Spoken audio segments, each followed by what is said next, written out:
Alors, pour le cas pratique, j'ai dit je vais ajouter le répertoire de travail. Je précise le chemin de travail. Ça a changé ici. Et bien là. On a dit c'est ça, il faut changer. Et voilà. Donc, le répertoire de travail, c'est bon. Je vais changer les slash. D'accord. Plutôt à tous les niveaux. À tous les niveaux.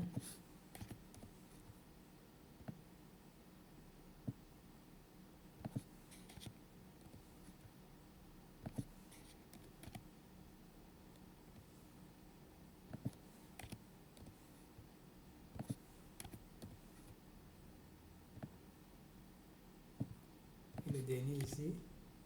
C'est bon. Donc voilà, c'est fait. Je vais faire run. Ça va dire quoi? Is not an alkaline. F is an escape character. Oui?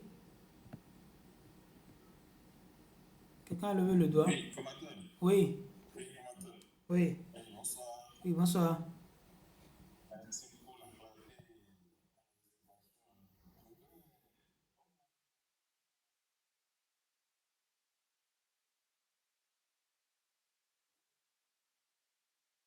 Oui.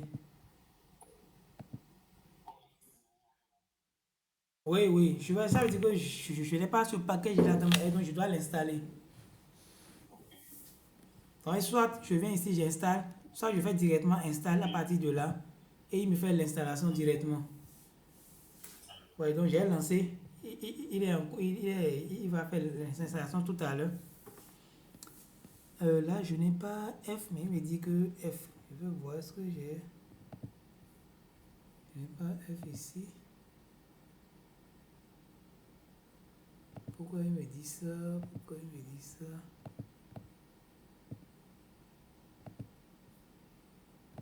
Je n'ai pas.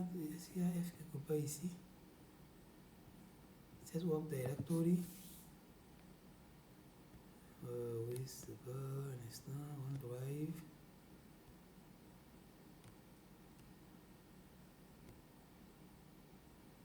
Formation. Il y a formule.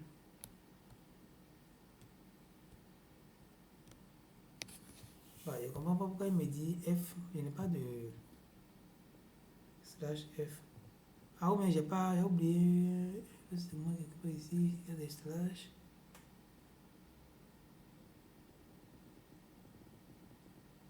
Ah ok, c'est ici. J'ai oublié de changer ici sur celui-là. Voilà. J'ai oublié de changer slash ici. Voilà, maintenant c'est bon. Faire run. Bon, il est en train de faire l'installation. Il veut lancer l'installation ici d'abord. Donc ça a bloqué celui-là.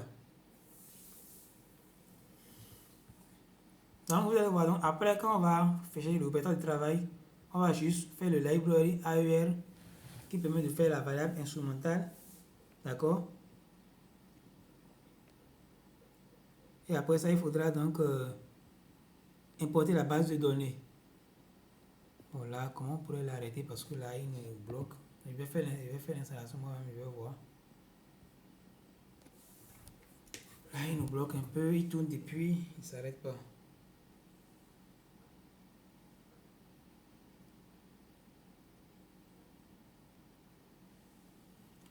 Il tourne, il ne s'arrête pas, c'est bizarre.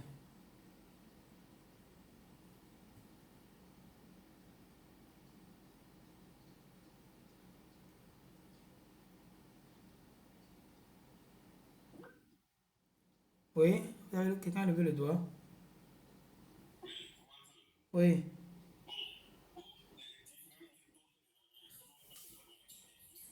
oui,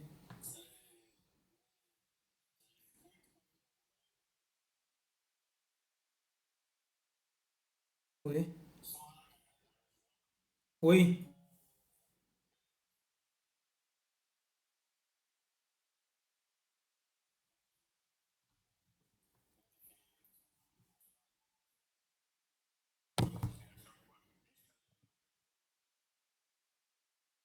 oui. Il suffit juste de garder les codes jalousement vous remplacez juste les variables par d'autres variables de votre base de données. Vous avez vos estimations, vos résultats, c'est tout.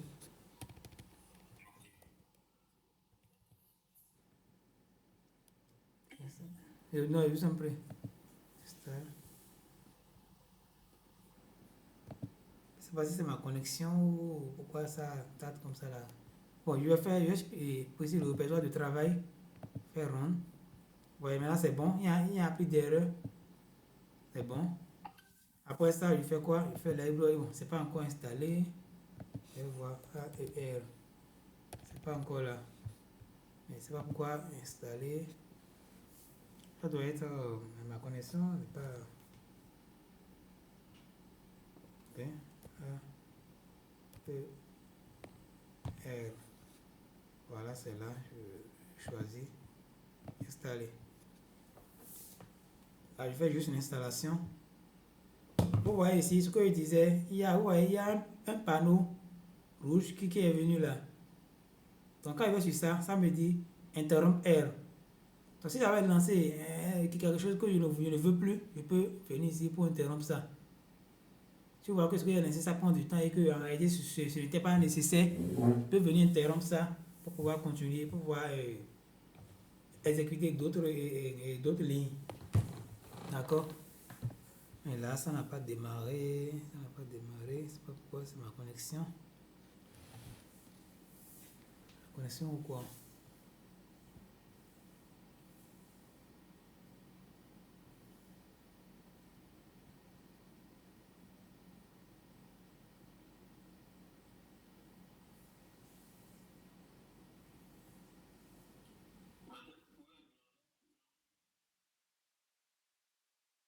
Euh, bon, et à votre niveau d'abord, allez dans plein écran. D'accord, allez-y dans plein écran. Maintenant, moi, élargir, avant que je fasse comme ça.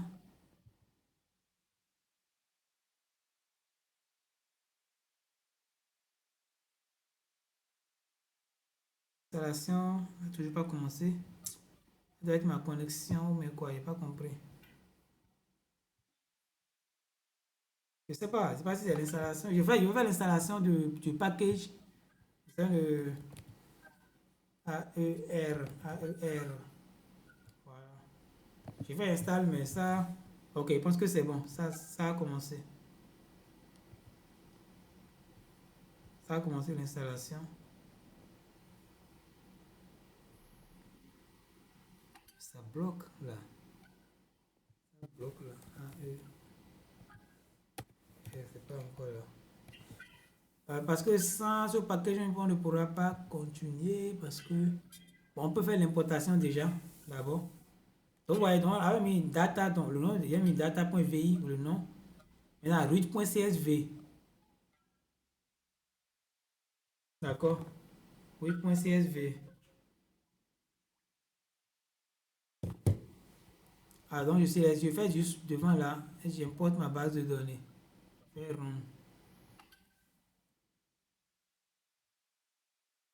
je pense que c'est mon R qui a des soucis parce que ça n'envoie pas les choses rapidement. Je ne sais pas pourquoi. Ouais, j'ai fait de lancer ça là maintenant. Ça n'a pas amené la base. Ça n'a plus dit que c'est erreur ici, rien. Est-ce que quelqu'un d'autre pourrait utiliser et partager son écran, on va utiliser son R pour pouvoir aller?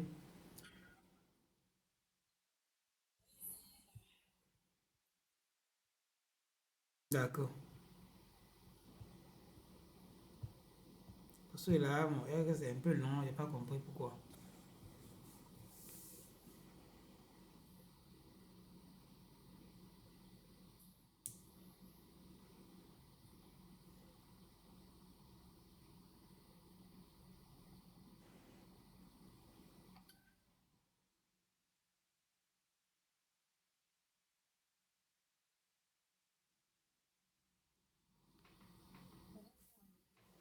Oui, on voit bien ton écran.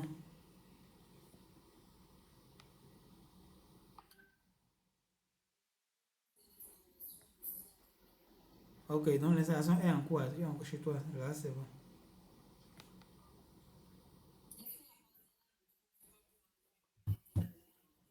Non, installer seul et tu précises le répertoire de travail pour que tu puisses importer la base de données directement. Tu peux augmenter ton espace de travail et diminuer là-haut et diminuer la partie console.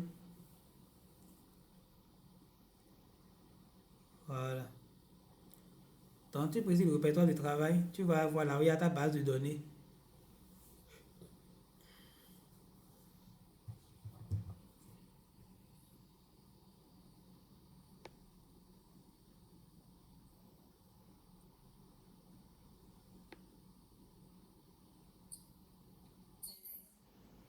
Voilà, donc il faut copier le répertoire, le PAF.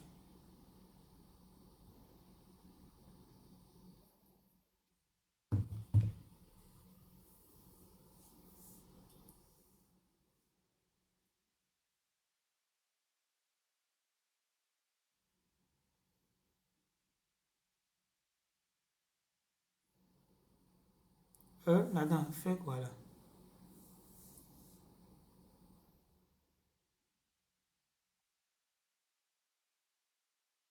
Et là, il faut changer les barres, les slash, des anti-slash ou anti-slash en slash.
Ok, maintenant tu veux exécuter, ça va préciser le répertoire.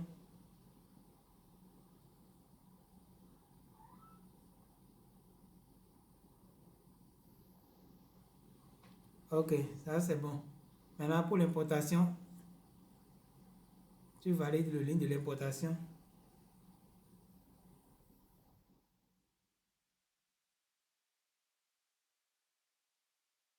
Ok, la variable a été importée. Dans la variable là, on a 1129 observations pour 29 variables. Estimation de l'impact de la participation des femmes.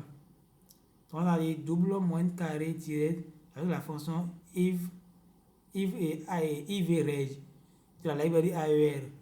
Donc ivreg c'est la fonction qui nous permet de pouvoir estimer l'impact de la participation des femmes.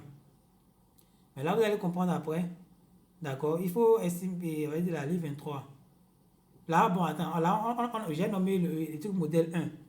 D'accord, on a average qui est la fonction.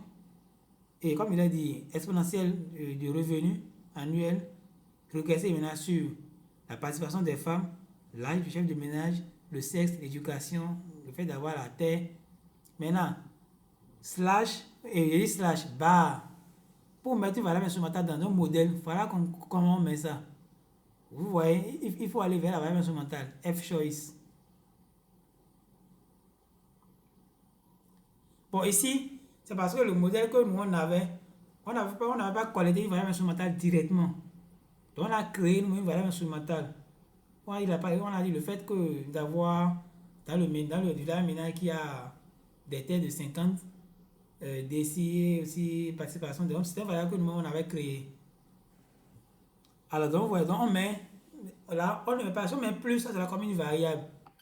Mais si on met la barre verticale, là, le logiciel comprend que, ah oui, tout juste après ça, c'est une variable instrumentale. Automatiquement. D'accord, lui comprend que c'est une variable instrumentale directement. Après ça, maintenant, on peut mettre encore d'autres variables, éducation, la terre. Et on précise maintenant data égale. comme je l'ai dit, dans les modèles, il faut toujours préciser la data. Bon, si c'est peut-être une ou deux variables que tu utilises pour ne pas préciser, mais le plus important quand même, c'est de préciser la base de données. Si encore vous n'avez pas fait la tâche, vous devez forcément préciser la base de données. D'accord? Il faut valider la ligne 20, la ligne 23.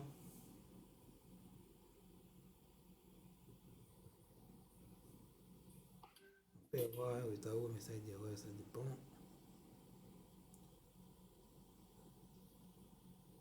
Allez-y. Erreur impossible de trouver la fonction average. Ah, il faut faire la librairie AER. Ou bien tu as fait la librairie AER, la ligne 9. La ligne 9, tu as fait la librairie. Voilà, donc c'est pourquoi ça n'a pas trouvé la fonction. Voilà. Le chargement nécessite le package. Voilà, c'est maintenant tu peux faire maintenant.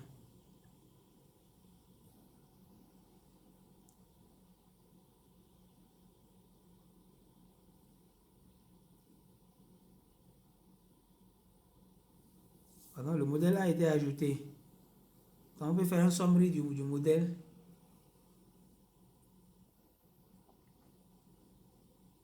Voilà, donc il faut élargir la partie résultat.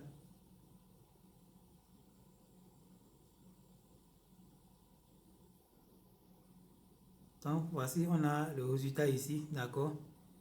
On a les paramètres qu'il faut avoir. On a l'intercept, on a le DF, MF, TF, MFD, l'impact même, l'impact qu'on veut voir. Significatif, 0,11. Comme c'est un logarithme, on va faire un pourcentage. Elles sont 11%. Il y a aussi l'âge, le sexe, l'éducation et tout qui sont là. Mais comment a-t-on utilisé la variable instrumentale? Vous vous rappelez au début, je vous ai montré les étapes pour une méthode de variable instrumentale. Il faut d'abord faire un premier modèle. Après, prendre le résultat de ce modèle pour faire maintenant le deuxième modèle. D'accord? Et non, la toute première page, juste après la page de variable instrumentale. Oui, voilà ici. J'avais dit ici, estimation en deux étapes. Première étape, on utilise la variable instrumentale pour prédire la variable explicative. Cela implique généralement une régression de la variable explicative sur la variable instrumentale. Deuxième étape, on utilise la valeur prédite. Après avoir fait la régression, on ira récupérer la valeur prédite. Comme on a récupéré les scores de propension qu'on a calculé dans la variable, dans la méthode score de propension. On récupère les valeurs prédites. D'accord? Qu'on va utiliser pour faire l'impact maintenant avec la variable dépendante. Reviens dans R. C'est l'étape là qui est expliquée en bas. On ira d'abord vérifier l'importance de la variable instrumentale, sa pertinence. Il faut élargir la partie code, la partie script.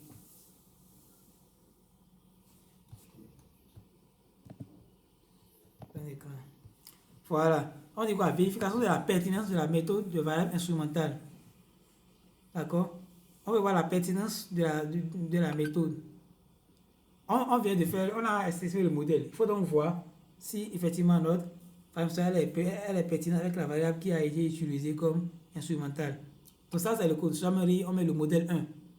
Donc si vous voulez voir, par exemple, la pertinence d'un modèle, l'efficacité d'un modèle ou quelque chose d'un modèle, ou prédire, ou est-ce que la variable prédit d'un modèle, il faut toujours utiliser le résultat du modèle stocké. Ici, c'est ça qui est mode 1. Vous voyez, donc on pourrait simplement valider la ligne sans mettre mode 1.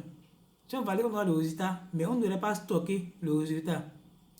C'est pourquoi on donne un nom à chaque régression pour stocker le résultat. Pourquoi après, si on veut récupérer des valeurs prédites, ou si on veut utiliser pour faire un graphique, ou si on veut utiliser pour avoir la significativité des tests ou mais la significativité globale, on utilise maintenant le résultat du modèle.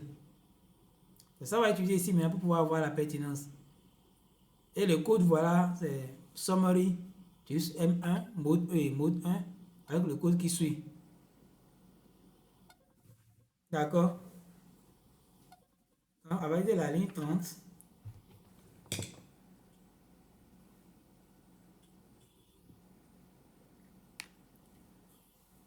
Là, essayez d'élargir.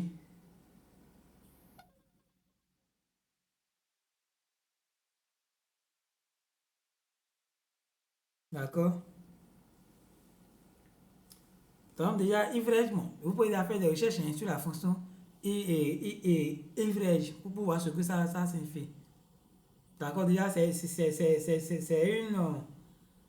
comme je dit, c'est une fonction ou une commande, d'accord? Pour faire des régressions des variables instrumentales. Quand vous voyez Ivrege quelque part, directement sachez que ces régressions, c'est variable instrumentale. D'accord? Elle sert à estimer un effet causal par la méthode de double moins carré. Tout simplement. Et vous allez voir ça tout juste en bas. Là, ici, voilà, on a le modèle. Vous voyez ici, quand on vérifie, quand on fait la vérification, on a le summary mode, on voit que le résultat reste le même. DF et DFMF, DFMFD, entre 0,11. Et qui est toujours significatif. Mais est-ce que la significativité a diminué? Je ne sais pas. Il faut monter un peu en haut pour voir pour le résultat qu'on avait eu, quand on a estimé le modèle. C'était 0,0975. Et en bas, viens en bas. 0,0975. C'est 0,0587. Voilà, c'est ça, on va encore améliorer un peu la significativité. D'accord? Donc, c'est juste pour voir la pertinence de la pertinence de la méthode, la variable instrumentale. Reviens un peu en bas. Bon, au niveau du code.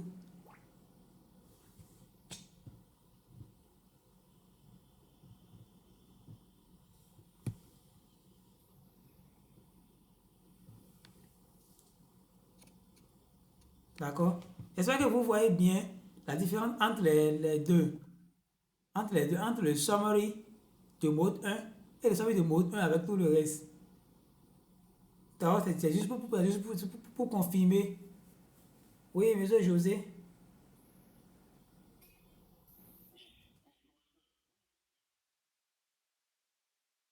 Oui,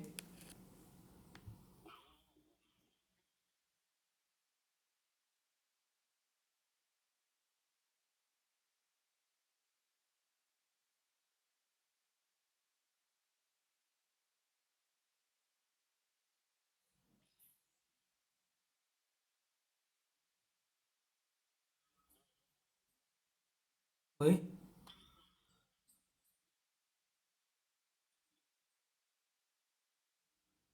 oui.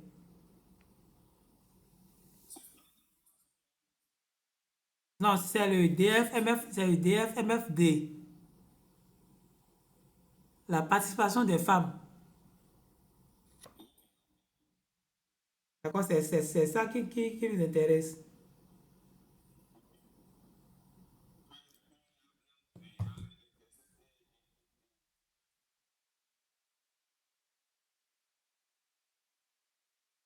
Non, non, ici notre, et pour avoir l'impact de notre projet, hein, c'est le DFMFD, la participation des femmes au programme.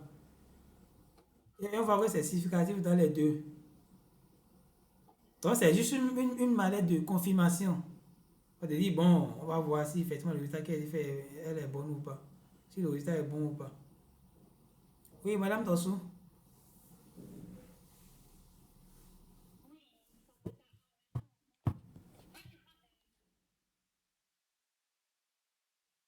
Oui,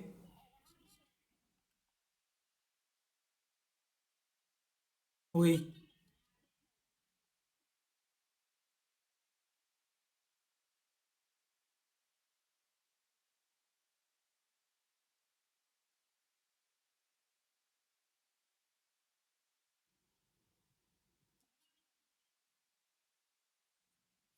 Ah, oui, oui, oui. Oui, en fait, oui, oui, oui, effectivement. En fait, le modèle avec la méthode ils te choisissent, on met d'abord les variables dont on a, d'accord?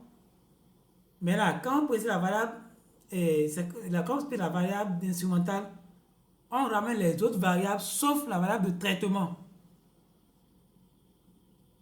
D'accord? On le met, la variable normalement du modèle. D'accord, j'avais oublié cette partie-là. Parce que bon, moi, j'avais pas eu l'idée là. Je voulais voir qu'on a mis DMFD, DFMFD, âge, éducation, sexe. Quand on a mis la variable instrumentale, on a répété les autres variables explicatives, sauf la variable de traitement.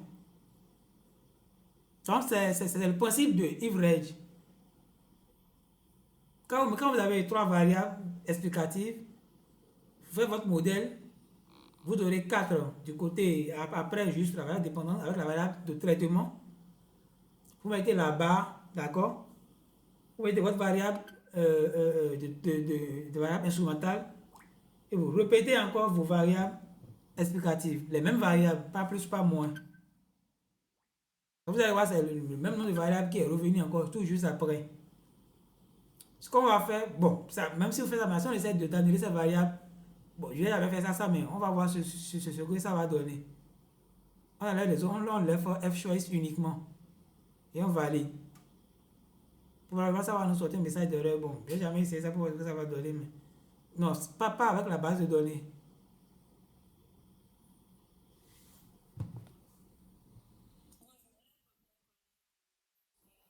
Ah, ok, d'accord.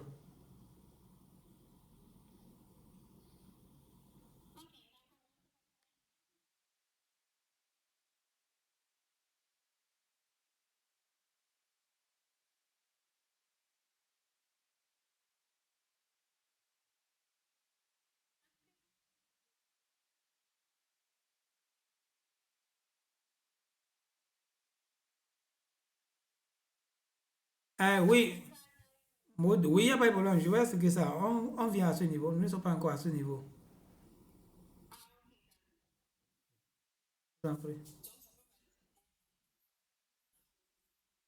Oui, il faut valider.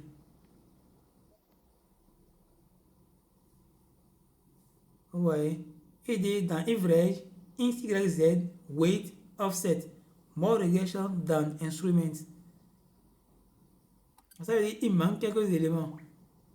Il dit plus de régression que des instruments. Donc, toujours juste après l'instrument, il faudra forcément préciser encore les mêmes variables. Bon, c'est vrai que j'ai jamais essayé ça comme ça pour voir le message que ça allait donner.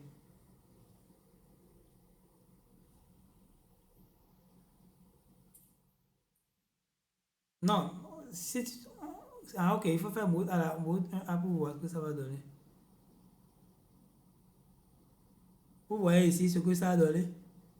Moins 0,716. Bon, là, on pourrait peut-être dire qu'à ce niveau, que le produit n'a pas eu d'impact et que le revenu des femmes qui participent diminue encore par rapport à celles qui n'ont pas participé. C'est ce qu'on pourrait dire, hein, si en temps. Mais vu que l'équation ne respecte pas déjà les critères de la méthode, bon, ça montre déjà que ça pose déjà l'estimation.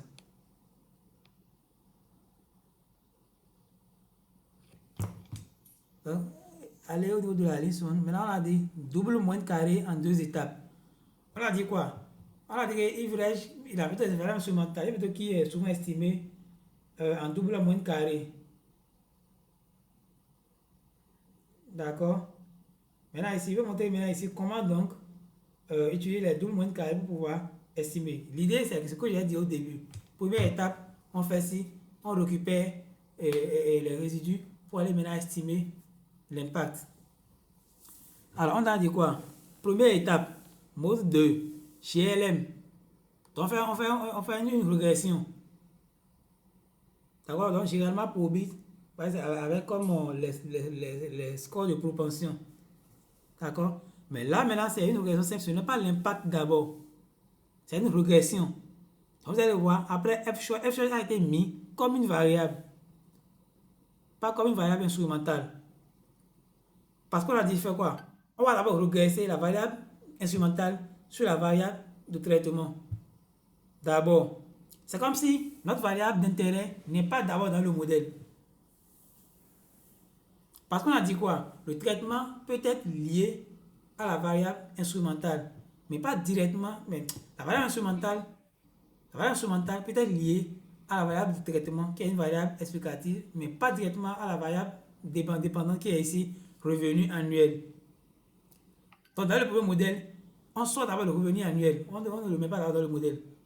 On prend une variable explicative qui est ici traitement comme la variable à expliquer. Et la variable instrumentale comme une variable explicative. Quand on va le faire, on va récupérer les résidus, les prédictions. Ces prédictions seront maintenant comme une variable explicative pour la variable à expliquer réelle qui est revenu annuel. Le principe au début, si vous lisez le principe que j'ai expliqué au début avec ici, c'est la théorie là-bas et la pratique ici. Donc on regresse d'abord la variable instrumentale sur la variable de traitement. On récupère les résidus. Et pour le modèle qui vient maintenant, on utilise maintenant les résidus, les prédictions. Cette fois-ci, la variable instrumentale ne sera plus dans le modèle. D'accord? Donc la ligne 37, c'est la première étape. C'est ce que j'ai dit au début. D'accord? GLM, on a mis la variable DF, MF, D, qui est la variable de traitement 1 ou 0. Donc l'âge, le sexe, l'éducation, la terre, F-choice, comme une variable, pas comme une variable instrumentale. Et binomial, link 4 pour bit. Donc valider.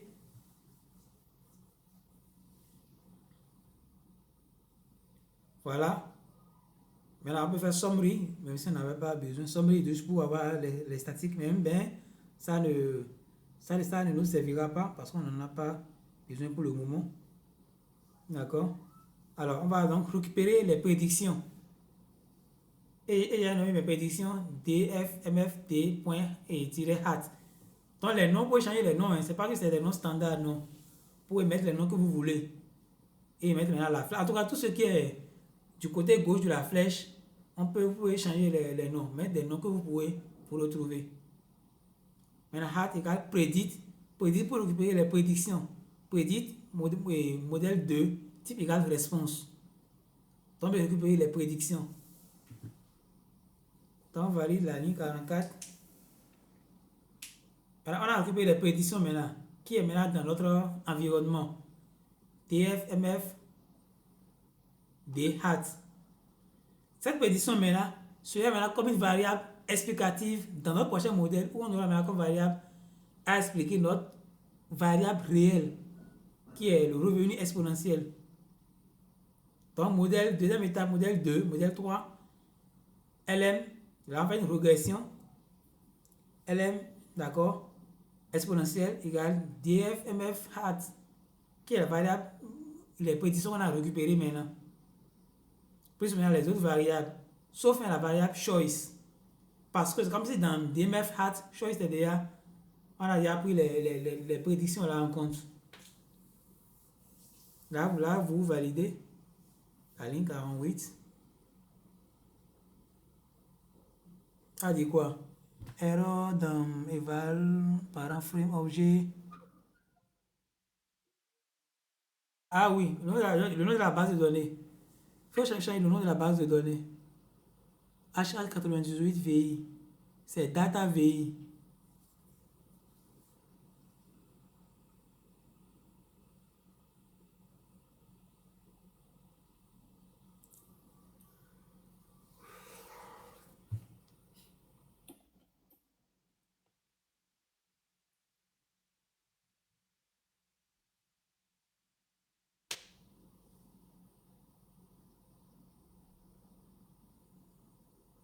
Data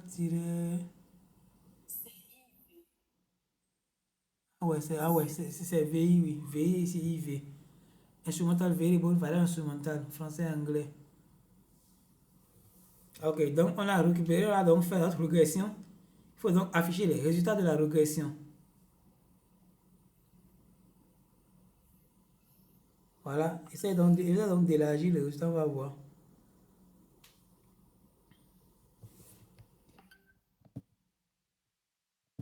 Donc vous voyez, donc ici, l'impact réel du projet maintenant, c'est notre DF, MFD, hat, on regarde maintenant. D'accord? Où on a 0,60 mais 2,67.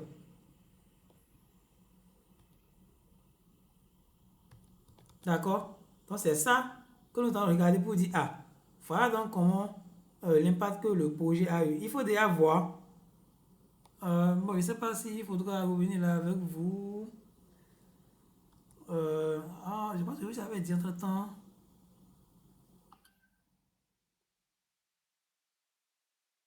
Bon, ok, d'accord, il n'y a, pas de problème. Je vais revenir sur ça. On voit ici donc, on voit donc ici l'impact réel même du projet. D'accord? Si on enlève le problème d'endogénéité, donc le revenu de la participation des femmes augmente de 0,67%. Donc il faudra donc faire cette étape-là pour avoir l'effet réel de votre projet. Et oui, de votre intervention. Et tout ça, tout est expliqué dans le document. Les résultats sont là, les analyses aussi sont dedans. D'accord? Vous vous rappelez, je vous avais dit entre-temps, quand au début, qu'on aura à expliquer, comment dirais-je, si on a une bonne, si on a une bonne, la variable instrumentale, genre si elle est bonne ou pas. Genre si l'instrument choisi était un bon instrument. D'accord? Quoi, est-ce qu'il y a le code qui...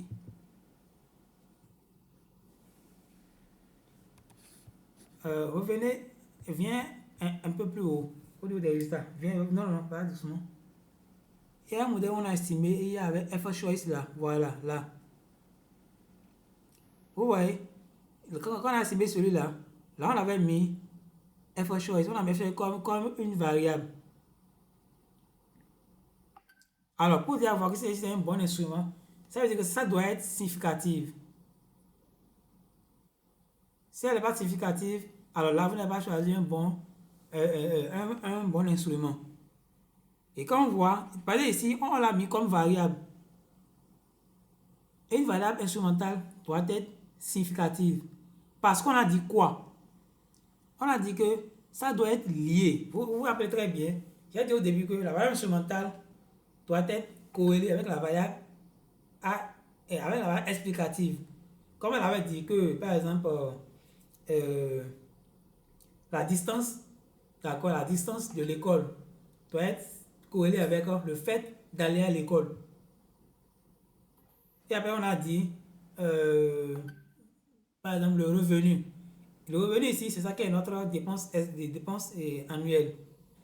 La participation des femmes ici, c'est ce que c'est la variable, une variable explicative, comme par exemple les études.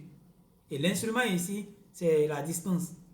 Donc la distance doit être corrélée avec la participation et les études, et non avec le revenu. Donc ici, F choice doit être corrélé avec DF, MFD.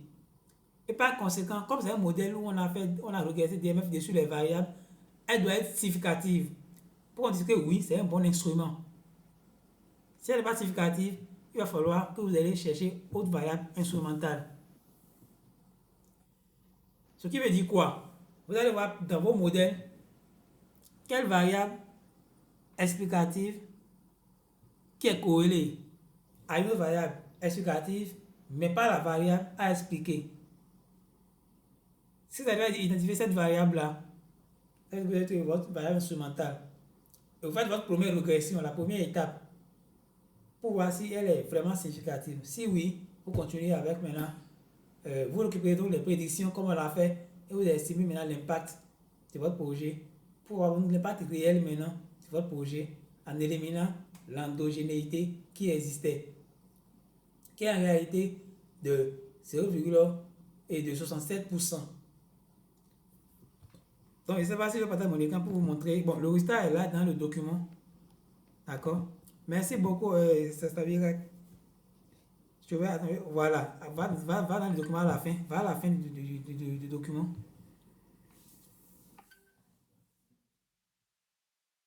Oui, voilà, c'est bon, c'est bon. Donc, voilà déjà, les résultats sont ici. Voilà, on remarque que la participation des femmes au programme augmente de façon significative, fait de 1%, près de 11% des dépenses totales annuelles par habitat. D'accord, ça c'est le résultat qu'on a eu ça. en mettant la variable instrumentale avec les autres variables. Après ça, on est allé juste, on est allé, bon, faire quelque quoi. Voilà, et le résultat qu'on avait eu par rapport à la deuxième régression, on peut noter que l'instrument revenu est vraiment puissant puisque le test de puissance est hautement significatif. Bon, je pense que j'avais sauté l'étape là. Donc, on voit que la variable f-choice, elle est significative. Hein? Et le test derrière confirme aussi, oui, que c'est quand même un bon instrument. Donc, il a eu une double confirmation que c'est vraiment un bon instrument. D'accord? De plus, le test de Haussmann montre que l'estimation par variable instrumentale est plus adaptée que l'estimation par les moyennes carrées ordinaires. Bon, moyennes carrées ordinaires, c'est souvent des régressions simples qu'on essaie de faire. Donc, parfois, je pense qu'il y avait eu, bon, ça c'est côté recherche. D'accord? Il y a eu des débats autour par rapport à la variable instrumentale. D'autres frères vous disent, bon, moyenne carrée ordinaire simple, on peut voir l'impact. D'autres disent, non, il faut aller par la méthode réelle, même average. D'accord? Donc, c'est ça qui a fait l'objet, même d'abord, normalement, avant, avec MCO, qu'on connaît habituellement, qu'on connaît tous, c'est une régression simple, moyenne carrée ordinaire qu'on essaie de faire. Mais voilà, ils ont essayé d'adapter cette méthode à MCO. Mais bon, ça ne va pas au-delà de ça. C'est suite à ça que average a été créé, d'accord, pour donc répondre réellement à ce que, à une évaluation d'impact même. Parce que ici, voilà, c'est le tout premier modèle qu'on a fait. Et après ça, on est allé récupérer les prédictions qui viennent donc dans la page suivante. Ouais, ici, non, ça c'est la page suivante, oui, la page suivante encore. Voilà, donc qui est donc la dernière étape ici. Après avoir récupéré les résidus, il faut donc le mettre dans le modèle mais avec la variable, la variable dépendante. Donc il faut différencier les deux étapes. La première étape, comme je l'ai dit, on fait une régression entre la variable explicative. Notre variable d'étude même n'est pas encore dans le modèle. Quand on fait ça, on voit que oui, la chose est significative. On fait les tests, on voit que oui, ça confirme la performance de la variable instrumentale. On récupère les prédictions. Si c'est que ce n'était pas significatif, on ne récupère pas les prédictions. On va changer autre variable instrumentale. Dès que c'est significatif, on récupère les prédictions. On refait maintenant notre deuxième modèle qui est maintenant l'impact réel maintenant de notre projet. On peut voir que la participation au programme augmente en réalité. En réalité, les dépenses annuelles deviennent de 67%. Alors qu'elle peut être beaucoup plus significative que la précédente. La page qui suit. Et voilà ce que c'est la variable instrumentale. Donc désormais, vous avez la latitude de choisir quelle variable utiliser et quelle méthode utiliser. D'accord? S'il y a un seuil, c'est régression, discontinuité. S'il y a deux données à la fin, c'est double différence. Si c'est sélection aléatoire, c'est LCT. Si, en tout cas, si. Habituellement, il y a des études où la méthode est déjà précisée dans le document du projet. Mais pas dans tous les projets. D'autres, c'est par rapport à la nature du projet ou à la nature des données à collecter qu'on définit la méthode. Ou par rapport au principe de base, on définit la méthode. En tout cas, la méthode, si vous définissez la méthode, il doit y avoir un raisonnement derrière. Vous devez justifier la méthode qui a été choisie. Pourquoi cette méthode? Il y a eu des seuils.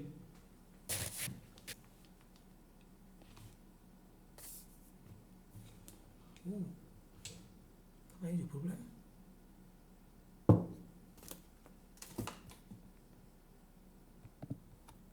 Oui, déjà toutes mes excuses, c'est ma connexion, d'accord? C'est mon Wi-Fi qui a eu des soucis.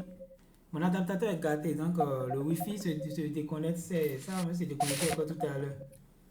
C'est mon adaptateur qui charge le Wi-Fi là qui est déchargé. Ok, est-ce que vous me recevez? Vous me recevez? Oui, on te reçoit. On te D'accord. reçoit. Là, je suis en train de me battre un peu avec lui. Waouh, ça déconne un peu, ça revient. Ouais, c'est mon adaptateur qui charge le Wi-Fi qui déconne. Bon, j'espère, bon, on va continuer un peu comme ça. Espérons que ça va me garder. Alors, donc, c'est ça la variable, la méthode de la variable instrumentale. Bon, comme on a connu le séance, est-ce qu'il y a des questions? Oui, allez-y, monsieur José.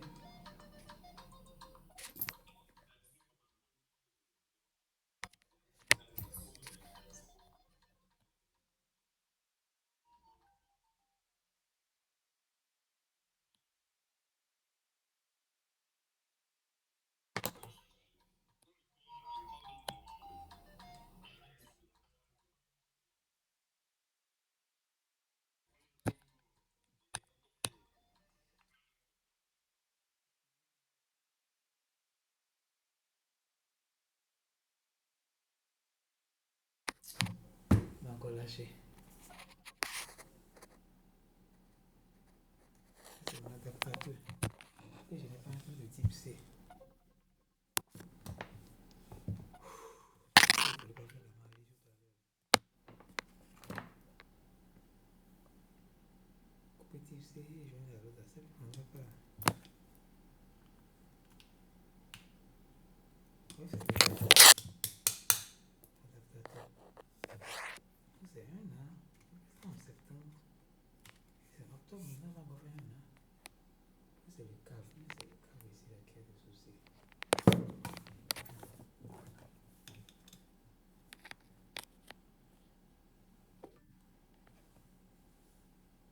C'est ici là qui a du problème.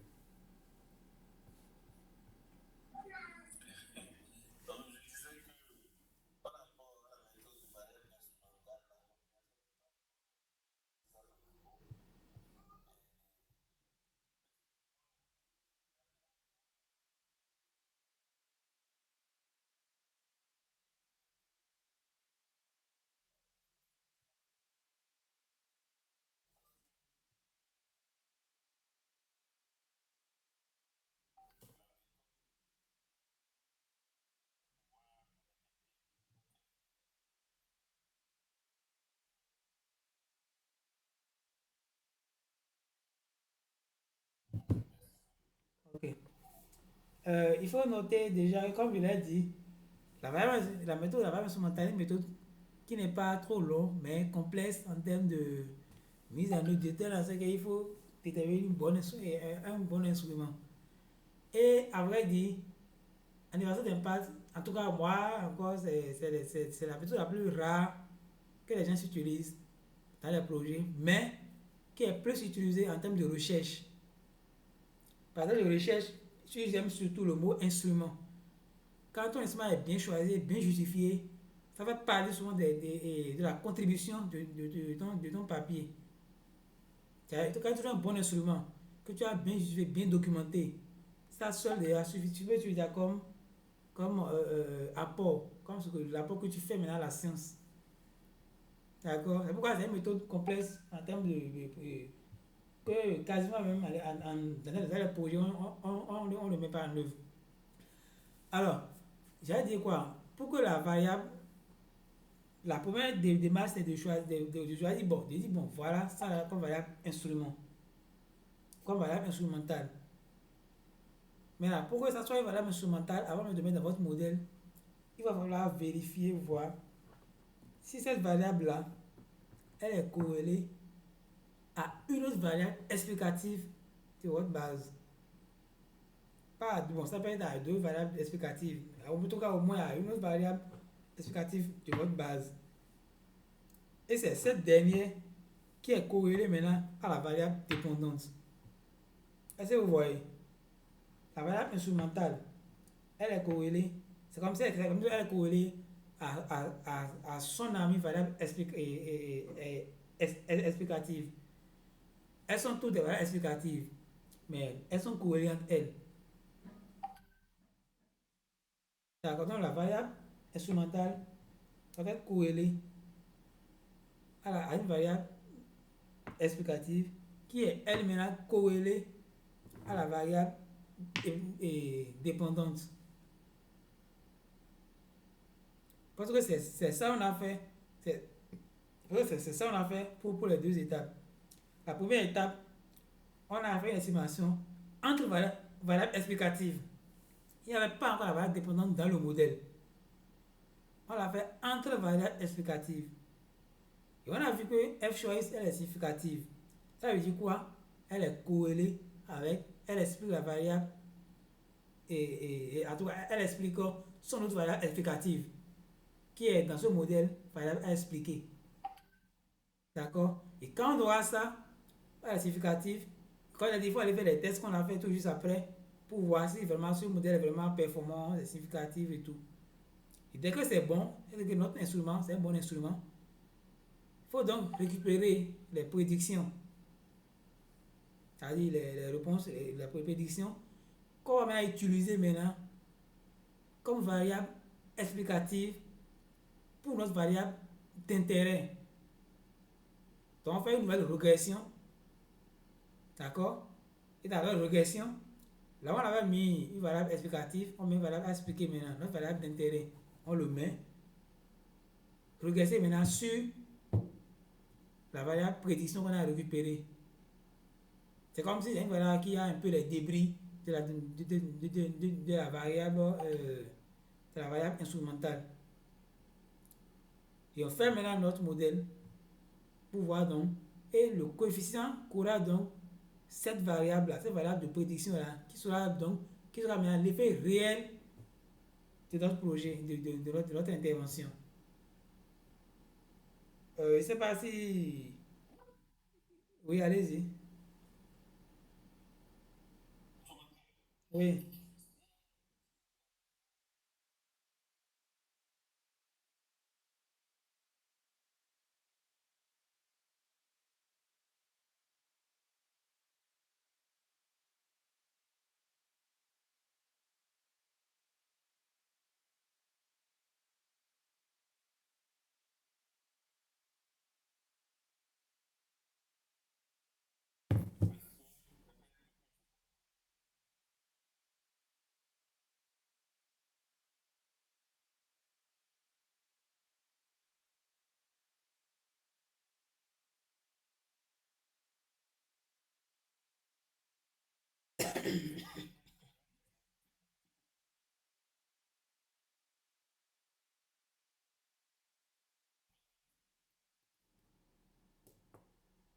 Bon, je sais pas, non, j'ai pas bien saisi. Oui,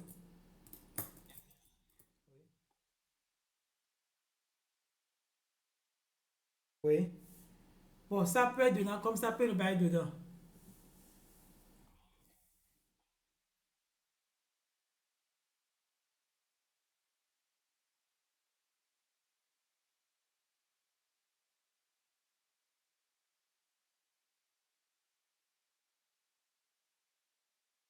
Oui, mais vous pouvez le faire, je pense. Bon, ça peut ne pas être un choix au hasard parce que vous pouvez par exemple prendre, si on a, bon, comme les éditions, si on a par exemple 10 variables, d'accord? Par exemple, pour ce qu'on a fait ici, on a pris la participation des femmes.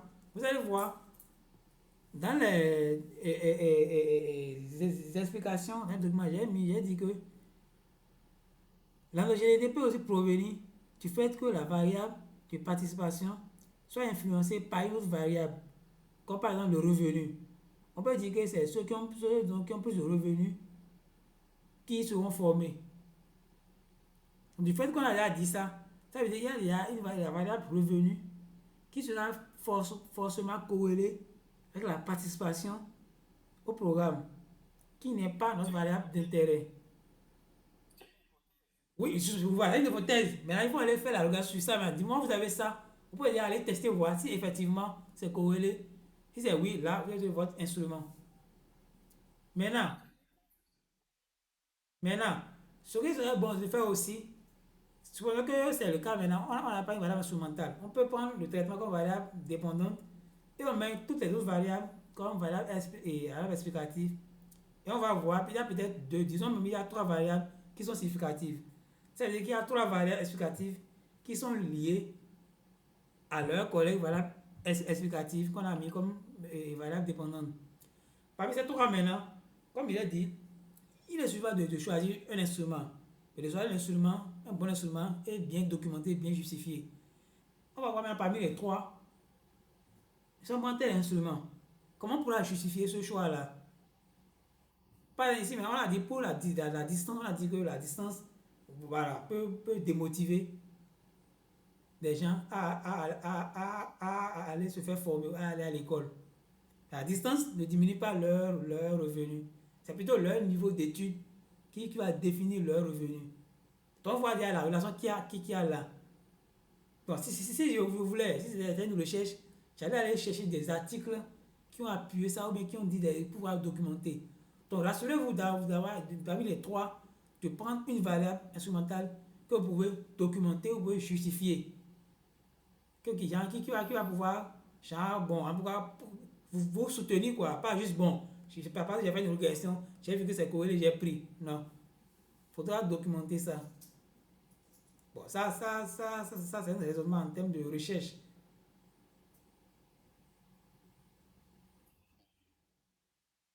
Ça peut aller. De toute façon, la variable instrumentale, ça a été la méthode, ça a été la méthode, je dirais, la méthode qu'on appelle la bête noire parmi les autres méthodes. C'est pourquoi, en termes de projet, on n'aime pas ça. Mais en termes d'évaluation d'impact, c'est ça qu'on aime appliquer. D'accord? Donc, c'est une méthode, généralement, bon, que les gens n'adorent pas. Mais les chercheurs aiment trop ça. En termes de recherche, ils aiment trop la méthode de variable instrumentale.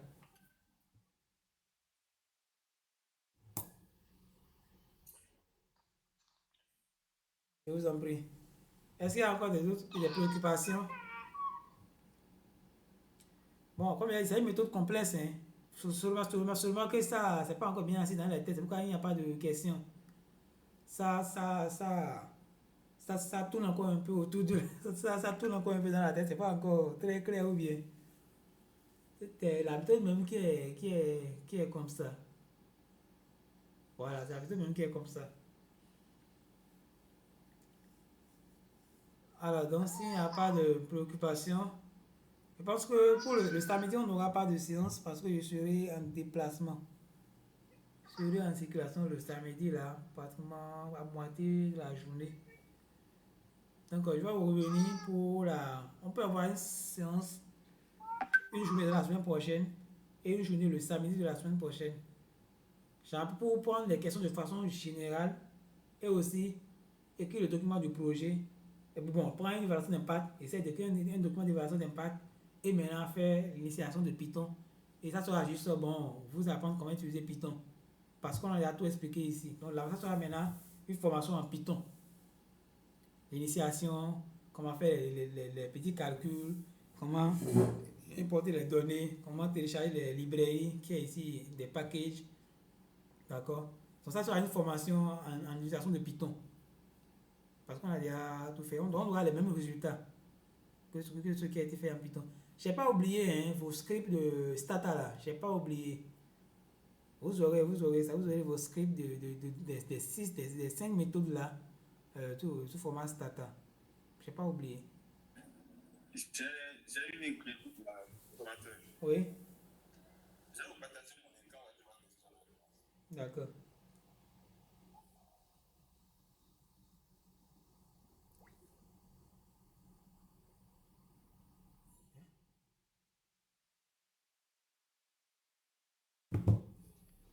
Allez, partagez votre écran.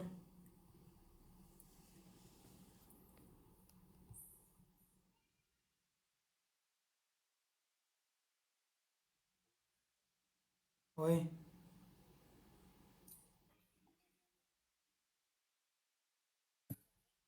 oui,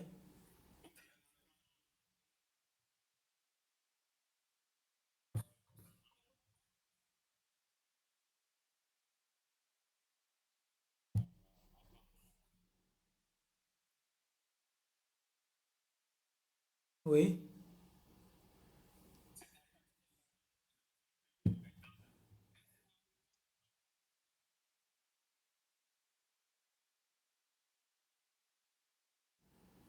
Euh,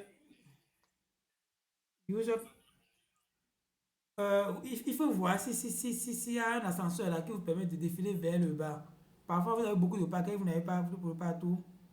Donc, du coup, complètement à droite, à votre droite, il doit y avoir un package là. Il faut déplacer le truc de. Voilà, donc, donc, il y a l'ascenseur qui est là, voilà. Donc, tous les packages doivent figurer ici. Voilà, disponible sur votre R, sur votre numéro, doivent être visibles ici.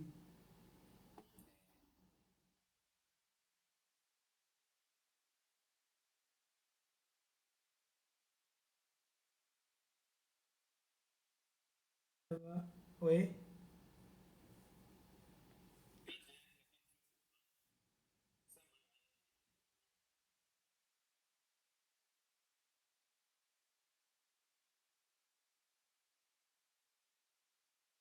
oui, justement, parce que est-ce que vous avez précisé le répertoire de travail?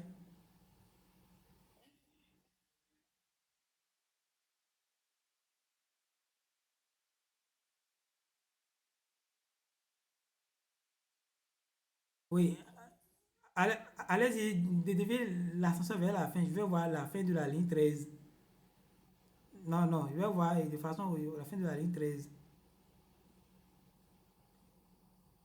La base de données est dans le dossier final, IE with R, ou bien c'est dans data.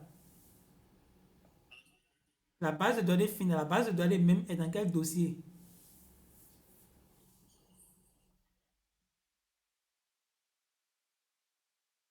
Oui, voilà, elle est ici. Donc ça, vous n'avez pas encore précisé tout le chemin. Donc il faudra copier, allez-y devant data. Allez-y devant data. Copier simplement data, data seul. Ou bien data avec, bon, oui. Alors, allez-y dans R. Il faut toujours préciser la base est dans le dossier final. C'est ça que vous allez prendre. Donc, mettez la base slash et vous collez data. Non, non, juste après R.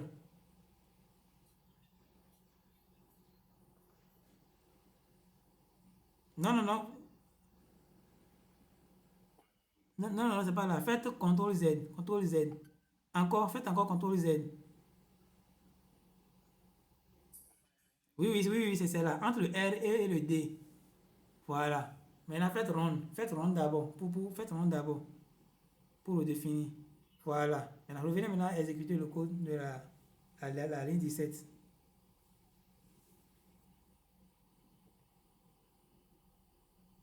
Voilà. Donc maintenant, c'est bon. Oui, c'est bon maintenant. Donc, il faut toujours veiller à ce de bien choisir le répertoire.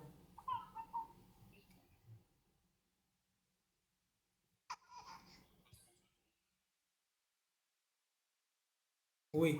En fait, pour maîtriser c'est le temps que vous allez passer sur ça qui va vous permettre de bien maîtriser. Allez taper ici, regarder les livres, vous-même aller chercher. Parce que ici, moi, c'est une formation orientée évaluation d'impact. Même ce début, il a fait une initiation. La Bible de R est là pour vous aider. Il y a tout dedans. C'est pourquoi ils ont dit la Bible de R. Il y a tout dedans.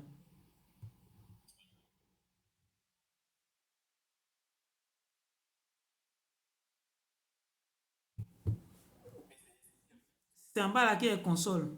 Là, vous avez là, c'est l'environnement de script. Qu'on appelle souvent. C'est là où on écrit le code. Voilà, c'est un environnement de script. C'est en bas qui est console, package. Et ici, c'est pour les données, les variables.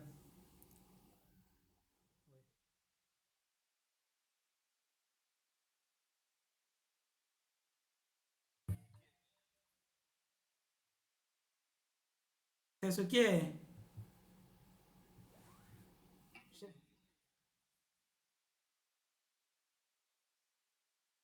Oui, oui, oui. Quand vous apportez la base, vous travaillez, c'est tout ce qui est là. Vous ajoutez une nouvelle variable, vous supprimez des variables. En tout cas, tout ce que vous faites comme modification, ça s'affiche, ça reste dans l'environnement là.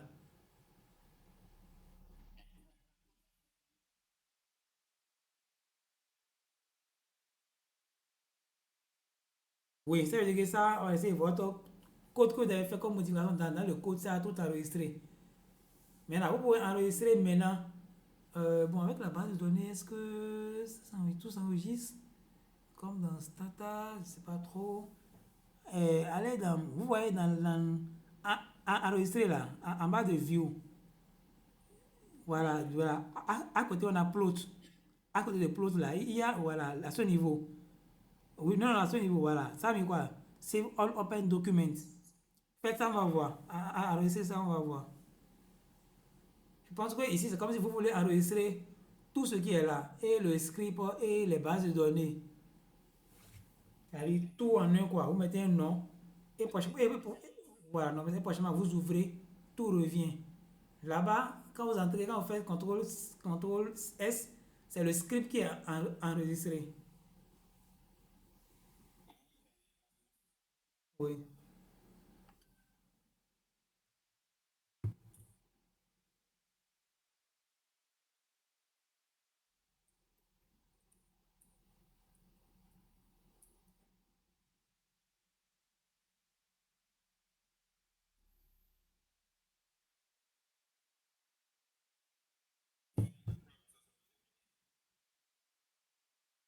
Oui, oui. Soit si vous voulez encore travailler plus tard, vous réduisez la page.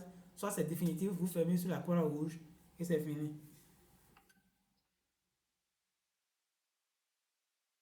Voilà, vous en prie. Est-ce qu'il y a encore d'autres interventions?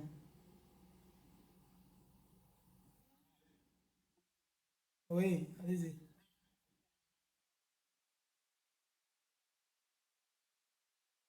Non, ou même pour le calcul de la taille de l'échantillon.